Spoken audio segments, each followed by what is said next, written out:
طبعا ئەوە هیچی کەمتر نییە لە شەڕی غەزە و لە شەڕی لوبنان و لە شەڕ لە مناڵ کوشتن و لە زەلام کوشتن، یعنی ئەوان کە ئەو کارتە بەکارێنن موچە نانێنن بۆ فەرمانبەر وەکووە شەڕێکی گەورە هەڵگیسێنن. ئەنجا بەنسبەت هەرێمەوە کاردانەوەی هەرێم بۆ ئەم مۆزوعە جنا بە باسی کارتی فشارەکەڵی کارەبانە سەر بڕێ، کارەبانە سەر بڕی، ئاویانە سەر بڕی، شەڕی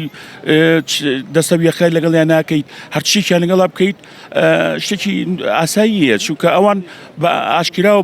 بە ڕۆژی ڕووناک شەڕ پێفرۆشن. يعني حکوومەتی عێراقی بە ڕۆژی ڕووناک شەڕ بە کورد دەفرۆشێ، بە کورد دەڵێ زەحمەت نەبێ کوردستان بەجێ بڵن با ئێمە بێنێ ناو کوردستانەوە و ئێوە بڕۆن بۆ کوێ ڕۆن بڕۆن. ئەم موچەبڕینە مانای ئەوە بەخشێت ئەبێ خەڵک تێبگا، ئەبێ خەڵک لەو حقیقەتە تێبگات کە موچەبڕین واتای ئەوەیە کەوا ئەو تۆی ناوێت بە هەموو شێوەیەک دژایەتی دەکات، تۆ بە هاوڵاتی عێراقی نازانێت، تۆ بە پیلانێکی داگیرکاریە داگیرکاریە لەوەی لە ئەنفال خراپترە لە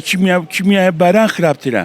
وەڵڵاهی بە هەموو شێوەیەک دژایەتی دەکات. بە کورد دەڵێت تۆ هاوڵاتی نیت، تۆ هەر بەشەر نیت، ئەوەوە پێڵێت تۆ بۆ تێناگەی، ئەمە مانای شەڕە. پێویستە کوردیش بە هەموو شێوەیەک تر ئاوەگرێتەوە، کارەبایان لێ بڕێت، غازیان لێ بڕێت، شەڕیان لەگەڵا کات، تەقەیان لێکە، هەرچێکیان لەگەڵا بکات، بەلای منەوە ئاساییە و مافی خۆیەتی.